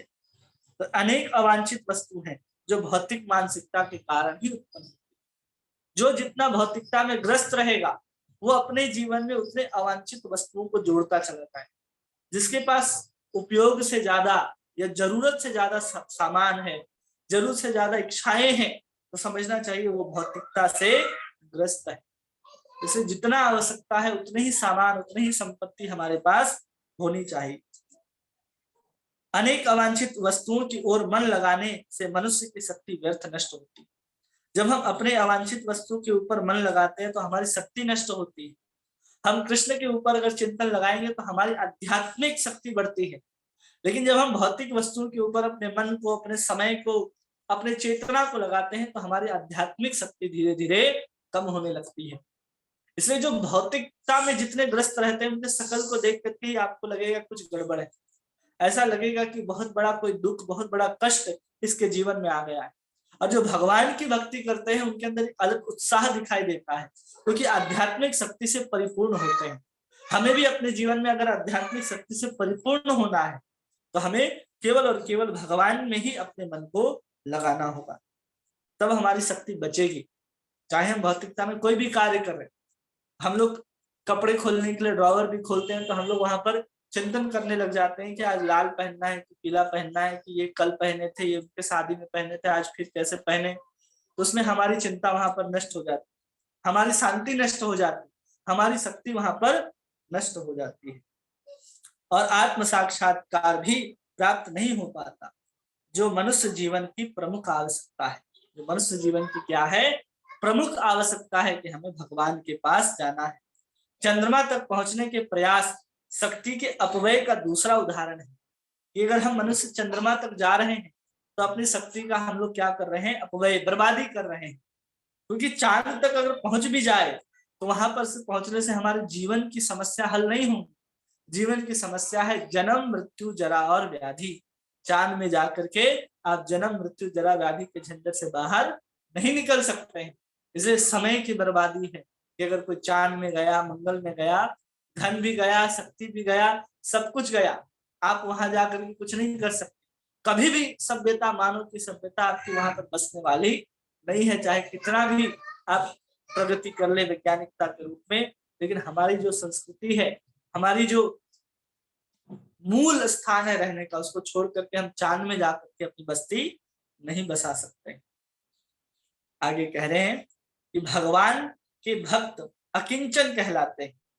अकिंचन मतलब उनके पास कुछ भी नहीं होता, वो कुछ चाहते भी नहीं है, इतने अकिंचन होते हैं, क्योंकि उनके पास व्यवहारिक रूप से भौतिक संपत्ति नहीं होती। ऐसे भौतिक संपत्ति प्रकृति के तीनों गुणों का प्रतिफलन है। जो भौतिक संपत्ति है हमारे पास, वो किसके कारण है? प्रकृति के तीनों गुणों के कारण है। कोई सतोगुण है तो सतोगुण के आधार पर उसके पास ज्ञान होगा, कोई रजोगुण है तो रजोगुण के आधार पर उसके पास अलग अलग प्रकार के घर, बंगले, गाड़ी, ये सब कुछ उपलब्ध होंगे। आध्यात्मिक शक्ति का व्यर्थ कर देते हैं। अतएव हमारे पास जितनी ही कम वस्तुएं होंगी उतना ही अधिक अवसर हमें आध्यात्मिक प्रगति के लिए प्राप्त होगा। हमारे पास जितनी कम वस्तुएं होंगी उतना ही हमें अधिक अवसर मिलेगा कि हम भगवान की भक्ति को कर पाए। लेकिन हम अपने अवसर को ऐसे ही गंवा देते हैं और भौतिक वस्तुओं में, भौतिक वस्तु के पीछे अपने समय को व्यर्थ करते रहते हैं। साधारण सी वस्तु है कि आप क्या भोजन करेंगे, तो जो साधारण सी जो वस्तु है आपको बन जाना चाहिए, लेकिन नहीं, आज कुछ विशेष स्थिति है, आज बाजार से इस चीज खरीद करके लाएंगे, वही बनेगा, वही खाएंगे, नहीं तो तब तक ऐसे ही बैठे रहेंगे। ये भी क्या है, एक भौतिक वस्तु ही है, भौतिक इच्छाएं ही हैं जो हमें अपने समय का अपव्यय करना सिखाती है। जो ज्यादा से ज्यादा अपने समय को बर्बाद कर रहा है वो भी समझ जाइए कि भौतिक इच्छाओं से ग्रस्त है। चाहे मोबाइल हो, इंटरनेट हो, घूम करके आ रहा हो, किसी से वार्तालाप कर रहा हो, प्रजल्प कर रहा हो, कोई भी कार्य के माध्यम से अगर अपने समय को नष्ट करता है तो भौतिक इच्छाओं से ग्रस्त ही है। नहीं तो खाली समय में भी भगवान का भजन नहीं करता। अगर कोई भगवान के प्रति सही में उसकी श्रद्धा होती, वो भौतिक इच्छाओं से ग्रस्त नहीं होता, तो खाली समय में चुपचाप भगवान का भजन, भगवान का चिंतन कर रहा होता, न कि ऐसे ही मोबाइल को लेकर के स्क्रॉल कर रहा होता। इस सब केवल और केवल हमारे भौतिक मानसिकता को दर्शाते हैं। कोई किस तरह से अपने समय को नष्ट करता है, उसकी उससे मानसिकता, उसकी भौतिकता उससे प्रकाशित होता है। इसलिए किसी भी भक्त को देखेंगे आप जो साधारण नहीं भक्त है, साधारण नहीं भक्त, श्रेष्ठ भक्त, साधारण भक्त तो मोबाइल चलाते चलाते ही माला करते, जैसे हम मोबाइल है एक हाथ में, दूसरे हाथ में माला, ये साधारण चीज है। जो असाधारण भक्त होते हैं वो चुपचाप एक कोने में बैठ करके भगवान का नाम लेते हैं। कुछ भी हो रहा हो संसार में उससे कोई भी लेना देना नहीं होता है। पूर्ण पुरुषोत्तम भगवान का भौतिक कार्यकलाप से किसी प्रकार का प्रत्यक्ष संबंध नहीं होता। भगवान का भौतिक कार्यकलाप से किसी प्रकार का कोई प्रत्यक्ष रूप से संबंध नहीं। उनके समस्त कार्य जो भौतिक जगत में भी प्रदर्शित होते हैं आध्यात्मिक होते हैं। भगवान यहाँ अवतार लेकर के आते हैं तो भौतिक शरीर नहीं है, वो आध्यात्मिक शरीर है। जो कुछ भी गतिविधि, जो भी कार्यकलाप भगवान करते हैं सब दिव्य होते हैं, सब उनके योग माया के द्वारा किए जाते हैं।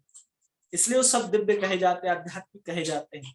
वो किसी बंधन में, किसी मोह में पड़ करके यहाँ पर आकर के लीलाएं नहीं करते, वो मोह से परे होते हैं। इसलिए उनकी जो भी क्रियाएं होती हैं यहाँ पर सब आध्यात्मिक होती हैं। भगवत गीता में भगवान कहते हैं उनके समस्त कर्म, यहाँ तक कि जगत में उनका आविर्भाव तथा तिरुध्यान भी दिव्य है। जन्म कर्म च मे दिव्यम एवं यो वेति तत्वतः त्यक्त्वा देहम पुनर्जन्म नैति मामेति स्वर्जुन। एक बार कोई मेरे जन्म और कर्म को अगर समझ लेता है तो एक बार अगर उसने शरीर छोड़ दिया तो पुनः उसको इस भौतिक जगत में आना नहीं पड़ता है। इसलिए भगवान के जो जन्म है और कर्म है वो सभी दिव्य है, वो साधारण नहीं समझना है। जो लोग सोचते हैं ना कि अरे साधारण वस्तु है, भगवान की लीलाएं, भगवान की कथाएं माया के द्वारा प्रदर्शित हैं, भगवान का नाम रूप गुण लीला ये सब माया से आवृत्त हैं, उनसे कोसों दूर रहना चाहिए। उनके शकल को देखने के बाद आपको सह शरीर गंगा में प्रवेश करके स्नान करना चाहिए। ऐसे लोग भी संसार में पड़े हैं जो भगवान के नाम रूप लीला को क्या कह रहे हैं, भौतिकतावादी बता रहे हैं कि हमारे द्वारा दिया गया है, कुछ दिया नहीं गया। भगवान कृष्ण का जो नाम है, भगवान का रूप है, वो नित्य धाम में नित्य काल से विराजमान है। जब हमारी बुद्धि का भी विकास नहीं हुआ था, जब हमारी रचना भी नहीं हुई थी किसी काल में, तब से भगवान विराजमान है। जब कोई नहीं था तो जो अकेले मौजूद थे संसार में, उनका रूप पहले से उपलब्ध था। पूरे के पूरे वेद पुराण शास्त्र में पढ़ करके देखेंगे तो उनके साकारता का आप प्रमाण देखेंगे। भगवान कभी भी निराकार नहीं रहे, भगवान हमेशा से साकार ही रहे। निराकार ब्रह्म साकार होकर के हमारे सामने प्रकट नहीं होता। जो साकार है उसी के आश्रय में ब्रह्म रहता है और ब्रह्म के ही सृष्टि के कारण ये भौतिक संसार दिखाई देता है। मूल कारण जो है भगवान है। आगे कह रहे हैं कि भव रोग के कारण भौतिक प्रकृति पर प्रभुत्व जताने की लालसा है।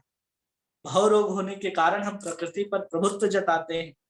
ये लालसा प्रकृति के तीनों गुणों के अंतः क्रिया के फलस्वरूप है। न तो भगवान न तो भक्तगण ऐसे मिथ्या रोग के प्रति आसक्त होते हैं। अतएव भगवान तथा भक्त निर्वृत्त गुणवृत्ति कहलाते हैं। जो पूर्ण निर्वृत्त गुणवृत्ति तो परमेश्वर हैं, जो भौतिक प्रकृति के गुणों द्वारा भी आकृष्ट नहीं होते। लेकिन जीवों में भी ऐसी प्रवृत्ति पाई जाती है, इनमें से कुछ भौतिक प्रकृति के भ्रामक आकर्षण में उलझे रहते हैं। भक्त जैसे भगवान तीनों गुणों से परे हो जाते हैं, उसी प्रकार जीव भी भगवान की भक्ति करके तीनों गुणों से परे हो जाते हैं। भगवान इस संसार में रह करके भी ये संसार में प्रकट होकर के भी संसार की किसी भौतिक क्रियाकलाप का उनके ऊपर प्रभाव नहीं पड़ता। उसी प्रकार जो भक्त होते हैं, जो नाम के आश्रय लेते हैं, जो धाम के आश्रय लेते हैं, जो रूप का आश्रय लेते हैं, जो भागवत का आश्रय लेते हैं, वो भी धीरे धीरे इन भौतिक गुणों से निवृत्त हो जाते हैं और उनका भी भौतिक जीवन से, भौतिक प्रकृति से कोई सरोकार नहीं रहता है। क्योंकि भगवान भक्तों की संपत्ति है और भक्तगण उसी प्रकार से भगवान की संपत्ति है, अतएव भगवान भी निश्चल रूप से प्रकृति गुणों से परे होते हैं। यह एक सीधा सा निष्कर्ष है। ऐसे अनन्य भक्त उन मिश्रित भक्तों से भिन्न है, जो दुख और दरिद्रता को दूर करने हेतु उत्सुकता तथा तर्क के कारण भगवान के पास जाते हैं। एक सीधा सा निष्कर्ष है कि जो अनन्य भक्त होते हैं, उनके अलावा जो मिश्रित भक्त होते हैं, अलग अलग प्रकार के दुख दारिद्र को दूर करने के लिए, अपने तर्क को पूर्ण करने के लिए भगवान के पास जाते हैं। और अनन्य भक्त भगवान को एक दूसरे से दिव्य संबंध होता है, लेकिन दूसरों से भगवान का कोई सरोकार नहीं होता। अतएव वे आत्माराम या आत्मतुष्ट कहलाते हैं। आत्माराम होने के कारण वे समस्त अद्वैतवादियों के स्वामी हैं, जो भगवान के अस्तित्व को एकाकार हो जाना चाहते हैं। ऐसे अद्वैतवादी भगवान के व्यक्तिगत तेज में एकाकार हो जाते हैं, जिसे ब्रह्म ज्योति कहते हैं। लेकिन भक्त तो भगवान की दिव्य लीलाओं में प्रवेश करते हैं, जिन्हें कभी भी भौतिक नहीं मानना चाहिए, कभी भी भौतिक नहीं मानना चाहिए। अपने एकमात्र संपत्ति को भगवान को ही समझना चाहिए। हम अपने सारे संपत्ति को छिपा करके रखते हैं, लेकिन जब हम भगवान के भक्त बन जाते हैं तो हम अपने नाम को, अपने व्रत को बताते चलते कि देखो हम इतने साल से निर्जला एकादशी कर रहे हैं, आज हमने 64 माला का जप किया है। जब आपकी संपत्ति होती है तो आप किसी को बताने नहीं जाते कि आज हमें 1 करोड़ की लॉटरी लगी है और हमने इस तिजोरी में, इस बैंक खाते में रखा है। दिखाते जाते क्या किसी को, देखो हमारा चेकबुक, ये देखो हमारा पासबुक, देखो इसमें क्रेडिट कितना दिखा रहा है, इतना करोड़ की संपत्ति दिखा रहा है। नहीं दिखाते, क्योंकि हम संपत्ति मानते हैं। हम वास्तव में जिसको संपत्ति मानेंगे उसको छिपा करके रखेंगे। जब रमा क्या नाम है, गुंडीचा मंदिर में, गुंडीचा मंदिर में मंदिर का नाम जगन्नाथपुरी, राधा कांत गौड़िया मठ में जब चैतन्य महाप्रभु रह रहे थे, तो वहां पर चैतन्य महाप्रभु को कहाँ रखा गया? एक छोटे से कमरे में रखा गया, जिसको हम लोग कहते हैं गंभीरा। क्या कहते हैं उसको? गंभीरा। जहां पर ऐसे संपत्ति को, ऐसे सामान को रखा जाता है जो उस व्यक्ति के लिए बहुत महत्वपूर्ण हो। तो उस मठ में, राधा कांत मठ में आज भी जाएंगे तो गंभीरा है, जहां पर चैतन्य महाप्रभु को रखा गया। बोलते थे स्वयं सोने के पर्वत जैसे चैतन्य महाप्रभु दिखाई देते थे, इसलिए उन्होंने क्या रखा? उनको गंभीरा में रखा कि हमारी संपत्ति है, जिसको कोई ना देख पाए, कोई ना जान पाए, और भगवान वहां पर निवास करते थे। उसी प्रकार माता यशोदा को देखिए कि भगवान उनके पुत्र हैं, हमेशा अपने आंचल में छिपा करके रखते। गोपियों को देखिए तो हमेशा अपने हृदय में छिपा करके भगवान के प्रेम को, भगवान की संपत्ति को उन्होंने रखा है। उद्धव जब पहुंचते हैं तब पता चलता है कि इनके पास कौन सी संपत्ति विराजमान है। हमारे पास कुछ भी नहीं है भगवान का, लेकिन फिर भी हमने भगवान के नाम की केवल एक, होता नहीं, खाल पहन करके, गीदड़ जैसे शेर का खाल पहन करके घूमता है, वैसे कुछ ना होने के बाद भी हम दिखावा करने लग जाते हैं। वो दिखावा भी श्रेष्ठ है, लेकिन वो ढोंग करते करते, हम एक बार दिखावा करते करते एक बार हम असलियत में भक्त बन जाएंगे। क्योंकि सब कुछ हम लोगों ने दिखावा करते करते ही यहाँ तक हम पहुंचे। हम भौतिकता में ग्रस्त हो गए थे केवल दिखावा करते करते। उसी प्रकार हम दिखावा करते करते ही भगवान के भक्त बन जाएंगे। इसलिए कम से कम भगवान के भक्त बनने का दिखावा भी हमें कर लेना चाहिए। हम नहीं मानते कि हमारे भगवान ही एकमात्र संपत्ति है, लेकिन कहो कि हमारे पास भगवान संपत्ति। आपके पास धन नहीं होता, फिर भी आप लोन लेकर के 50 लाख की गाड़ी, 50 लाख का घर बना लेते। क्यों? दिखाने के लिए ना। है नहीं ना आपके पास, लेकिन दिखाने के लिए हम कर लेंगे। उसके बाद आप उसको मेहनत करके उसके कर्ज को आप चुका देते हैं, घर आपका हो जाता है। उसी प्रकार हम झूठ में ही हम भगवान को ही अपना संपत्ति मानने की, भगवान हमारे हैं, हम भगवान के, ऐसा अगर हम सोचने लग जाए तो धीरे धीरे हम उसको जब स्वीकार कर लेंगे तो नाम रूपी कर्जे को हम भर भर के हम भगवान को अपना बना सकते हैं। हमें सोचना नहीं पड़ेगा कि अरे हम तो नाटक कर रहे थे। भक्त बनने का नाटक करना भी इस दुनिया में बहुत श्रेष्ठ कार्य है। एक बार, कई बार हमने एक कथा सुनाई कि नरसिंह मेहता की कोई कार्यक्रम हो रहा था, उसमें एक रोल करने वाला नरसिंह मेहता बना हुआ था और नरसिंह मेहता बना था, किसी कारण उसको घर जाना पड़ा। तो जैसे नरसिंह मेहता पहनते थे, जैसे धोती पहनते थे, जैसे पगड़ी बांधते थे, वैसे ही वो चला जा रहा था और पीछे पीछे दो व्यक्ति चल रहे थे उसके। बार बार मुड़ करके देखते हैं कि दो व्यक्ति मेरे पीछे पीछे क्यों आ रहे हैं। नरसिंह मेहता पूछ लेते कि बताओ आप मेरे पीछे क्यों आ रहे हैं। तो नरसिंह मेहता बना हुआ व्यक्ति पूछता है कि आप क्यों आ रहे हैं। तो बताते हैं कि हम यमदूत हैं, हम आपको मारने के लिए आ रहे हैं। तो मारते क्यों नहीं? तो बताते हैं कि आपने जिस वेश को धारण कर रखा है ना, ये परम वैष्णव का एक वेश है। उस वेश में आप जब तक रहेंगे हम आपको हाथ भी नहीं लगा सकते। यमराज ने हमें आदेश नहीं दिया है कि कोई भक्त के रूप में हो, जो कंठी माला तिलक धारण कर रखा हो, उसको छूने का भी अधिकार नहीं है। तो कोई दिखावे के लिए कंठी और तिलक भी धारण कर ले तो इतने बड़े भय से बच सकता है कि यमराज उसको उठाकर नहीं ले जाए। इसे न चाहते हुए भी अपनी संपत्ति को भगवान को ही मानिए। नहीं, हमें पता है कि हम अपनी संपत्ति भगवान को नहीं मानते, लेकिन हमें अपनी संपत्ति भगवान को मानना हो। जैसे महारानी कुंती अपने संपत्ति को मानती है कि कृष्ण ही हमारे एकमात्र संपत्ति है, जिसके कारण ही इतना बड़ा ऐश्वर्य हमें प्राप्त हुआ, इतना बड़ा महाभारत के युद्ध को हमने जीता, इतने बड़े परेशानियों से हम निकले, केवल कृष्ण होने के कारण। कृष्ण हमारे साथ होने के कारण वो यहाँ पर कह रहे हैं अकिंचन वित्ताय, कि आप हमारे एकमात्र संपत्ति हो, हम गरीबों की एकमात्र संपत्ति। इसलिए जो असली में जानता है कि जो कुछ भी उसे प्राप्त हो रहा है कृष्ण की कृपा से प्राप्त हो रहा है, तब उसे अकिंचन कह सकते हैं। सुदामा को तीनों लोक का ऐश्वर्य प्राप्त होने के बाद भी वो सुदामा उसी महल के बाहर एक कुटिया बना करके रह रहे थे। उनकी पत्नी बच्चे सब महल में रह रहे थे, लेकिन सुदामा एक कुटिया में रह रहे थे। उनको पता है कि सब भगवान के ऐश्वर्य है और हमें ऐश्वर्य नहीं चाहिए। इसलिए यहाँ पर अकिंचन वित्ताय, हमें भी गरीब होना है, लेकिन ऐसा निर्धन होना है कि हम भौतिकता से मुक्त हो जाए और कृष्ण को संपत्ति मांग ले, तो भी हम अकिंचन वित्ताय हो जाएंगे। या फिर इस संपत्ति में रह करके भी हम उस संपत्ति का मद हमारे अंदर ना हो और कृष्ण को हम अपने मद के रूप में रखें कि कृष्ण ही हमारे संपत्ति है, ये भी एक प्रकार का अकिंचन वित्ताय ही है। हमारे पास इतनी बड़ी संपत्ति है कि हम कृष्ण के नाम के आश्रित हैं, हम कृष्ण के हैं और हमारे कृष्ण हैं, सबसे बड़ी संपत्ति है। तो संपत्ति के रूप में हमें अपने आप को देखना है और समझना है, तब जाकर के हमारे जीवन में भी ऐसे आत्मा रामाय शांतये कैवल्य पतये नमः कि हम उस आत्मा राम के स्तर को प्राप्त कर सकते हैं। निर्वृत्तः गुणवृत्तये, भौतिक गुणों से बाहर निकल सकते हैं और जो निराकार के भी आश्रय हैं, जो अद्वैतवादियों के आश्रय हैं, उनसे भी श्रेष्ठ हम लोग कैवल्य पति बन सकते हैं। हमारे एकमात्र पति भगवान कृष्ण हो सकते हैं। कैवल्य पते नमः। इन्हीं का कोई प्रश्न है जो आप पूछना चाहते हैं?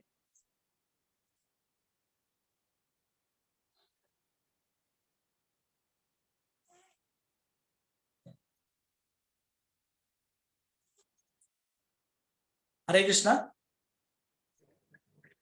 हरे कृष्ण प्रभु जी प्रणाम। हरे कृष्णा प्रभु प्रणाम। बहुत अच्छी तरह समझ में आया प्रभु जी, बहुत अच्छी तरह से। और बीच में जो अंतराल हो गया था बड़ा, उस समय जो है महसूस हो रहा था उस समय पर कि आज कुछ छूट गया है प्रभु जी। तो अब आज आनंद आया, जो 2-3 दिन का आनंद जो है जो अधूरा था वो आज पूरा हो गया प्रभु जी, और बहुत अच्छी तरह समझ में आया प्रभु जी। हरे कृष्ण प्रभु जी, सादर प्रणाम। हरे कृष्णा। प्रभु जी बीच में 2-3 दिन कथा नहीं हुई ना? नहीं, 2-3 दिन तो नहीं हुई। हम रोज देखते थे तो पता ही नहीं चला। आज भी मैंने 8 बजे बाय चांस, रोज देखते थे तो आज देखा कथा चल रही है, 8 बजे देखा फिर तो कथा चल रही थी।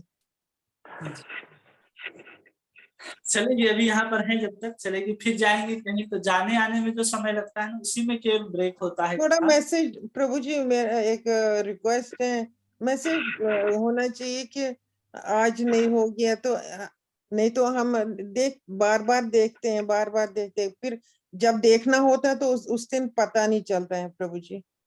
ठीक है, क्लास हो रही थी तो हमने बताया था कि 3 दिन क्लास नहीं होगी। जी जी जी।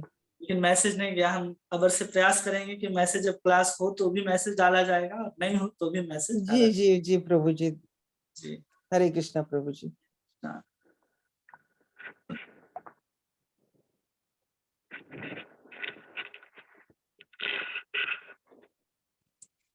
और किन्हीं को कोई प्रश्न है, पूछना चाहते हैं, बताना चाहते हैं?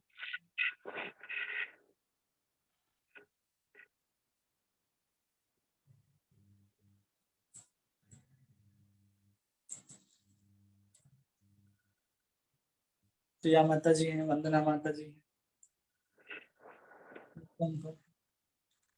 तनु माता जी हैं, रीता माता जी हैं, निशा माता जी, शीतल माता जी।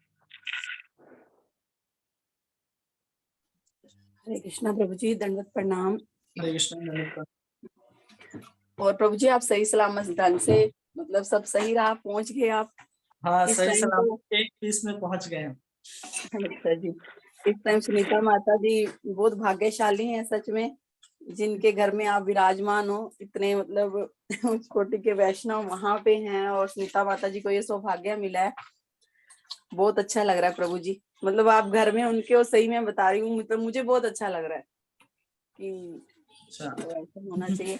अच्छा प्रभु जी, आप कथा में ना बता रहे थे, आपने भगवान शिव और उनकी ब्राह्मण की कथा सुनाई थी ना, बीच में हाँ। थोड़ा सा क्लिप हो गया था, आवाज आने लगी थी। तो आपने जब बोला ना कि उन्होंने उनके कान में महामंत्र सुनाया, हाँ।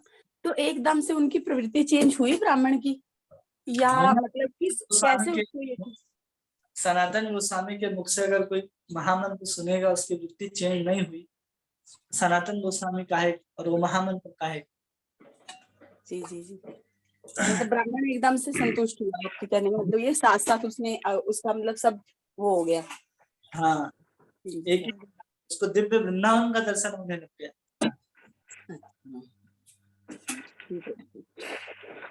धन्यवाद प्रभु जी, दंडवत प्रणाम आपका। और किन्हीं का कोई प्रश्न है?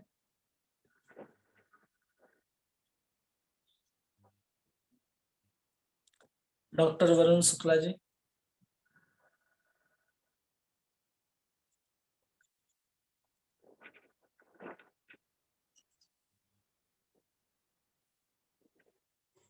हरे कृष्णा प्रभु जी। हरे कृष्णा। हाँ, हम आज पूरा क्लास सुने प्रभु जी, आपका पूरा अच्छा लगा। आज अभी मैं भगवत गीता का 5वां अध्याय ही पढ़ रही थी, उसमें भी आप जो बोल रहे थे वही सब उसमें भी। वाह, मेरे पास तो शब्द नहीं है प्रभु जी बोलने के लिए। मैं इतना इतना गदगद और खुश हो जाती हूँ ना आपका वाणी से, आप इतना अच्छे से समझाते हो। मैंने बहुत सुनी हूँ, सब भी समझ, लेकिन आप जो समझाते हो वो जब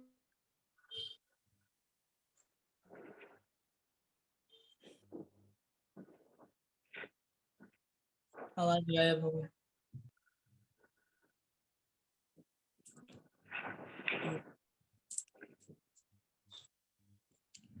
ठीक है, फिर कल हम लोग फिर से 7:30 बजे मिलते हैं।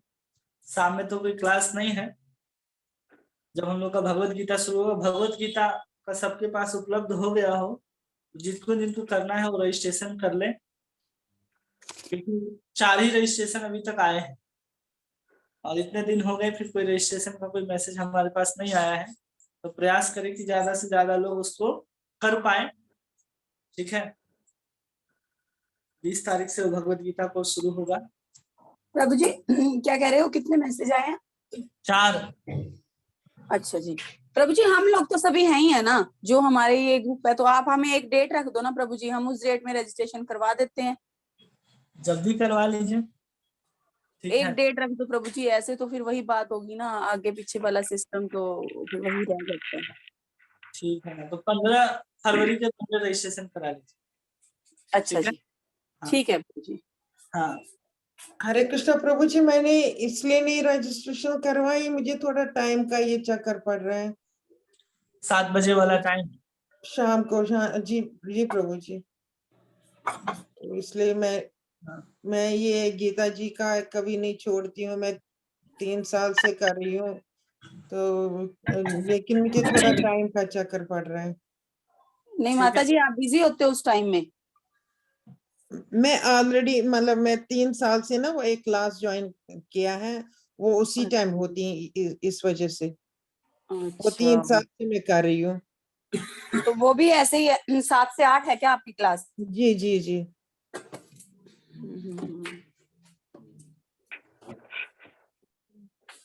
ठीक है, देखते हैं, आपके लिए भी इंतजाम किया जाएगा। रिकॉर्डिंग अगर उपलब्ध होगा तो आपको रिकॉर्डिंग मिल जाएगा इसका क्लास। भगवान प्रभु जी, मेरे ये पूरा विश्वास होता है, आपको शायद याद ही है कि मैंने इसके लिए ये कथा सुनने के लिए कितना प्रयास किया, लेकिन छोड़ा नहीं। जैसे तैसे फिर तो हो ही गया, मेरे को इसमें ना एंट्री नहीं हो रही थी इस कथा में, लेकिन फाइनली हो ही गया फिर। ठीक है, देखते हैं आपका भी किस तरह से। जी प्रभु जी, जी प्रभु जी, हरे कृष्णा। हरे कृष्णा।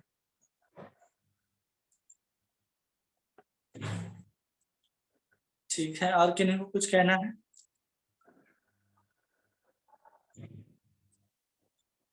नहीं। हरे कृष्णा कृष्ण कृष्णा हरे हरे, हरे राम राम राम हरे हरे।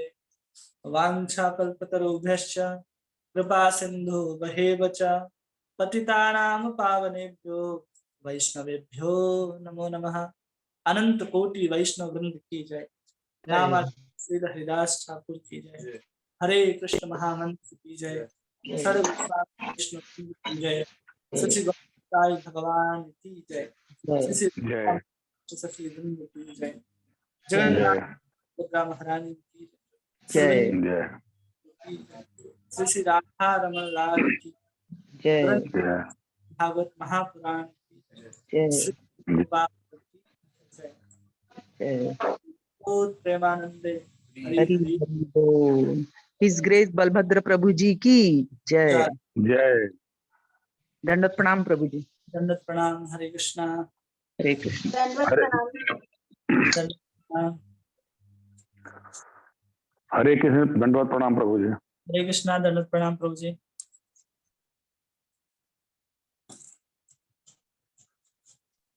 हरे कृष्ण प्रभु जी, दंडवत प्रणाम। हरे कृष्णा। दंडवत प्रणाम।